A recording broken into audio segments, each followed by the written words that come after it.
Hi, my name is Dan Frith. I'm the senior partner here at the Roanoke Law Firm of Frith Ellerman. And I want to talk to you a little bit today about arbitration.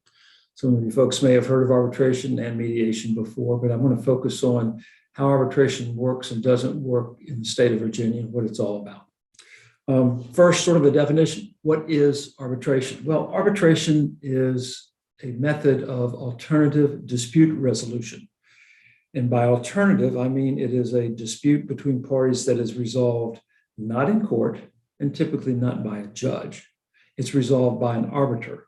An arbiter is a person, it can be a retired judge, it can be a lawyer who has no real connection to the case or the parties in the case or in the dispute, who has agreed to listen to both sides and fairly determine the merits of the dispute. And again, that person is called an arbiter. Now, parties can agree to arbitrate a dispute even before the dispute occurs. Now, that happens, for example, in employment contracts and non-compete agreements.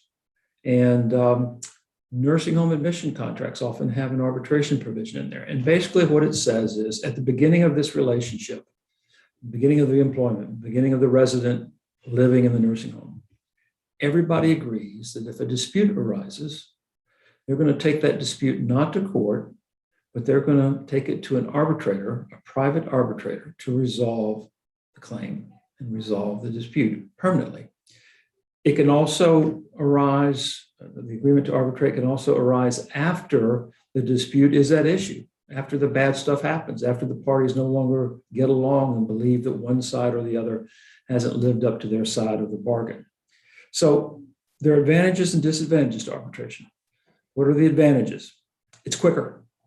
You can present your claim to an arbitrator and get a decision in, if not weeks, certainly months of when the dispute arises. And that's a huge advantage in today's world, what's going on with the dockets throughout the state of Virginia and other states. It's less costly. When you agree to arbitrate a case, you can work around some certain evidentiary, both sides can, evidentiary requirements and rules and requirements for people to be there in person and testify live. They can testify remotely. They can prepare affidavits. There are lots of ways to streamline the process that cost you and the other side less money. So that's a huge advantage. What are the disadvantages? Well, primary disadvantage is you're not going to try your case and hold the other side accountable in a public venue, a public forum. That didn't happen. You don't get your day in court if you decide to arbitrate. But many clients in today's world, holding someone to sort of ridicule, it's not really going to happen in a courtroom setting most times. So arbitration, in my opinion, and the opinion of the lawyers here at Frith Ellerman, is a huge advantage to our clients in the appropriate case. And we always evaluate that with our clients. And we would evaluate it in your situation if we were lucky enough to be your counsel and you had the opportunity to arbitrate your case. So if you have more questions about arbitration, what it means, if you're already a client of our firm and you want to know about the possibility of resolving your dispute through arbitration, let's talk about it. Thank you.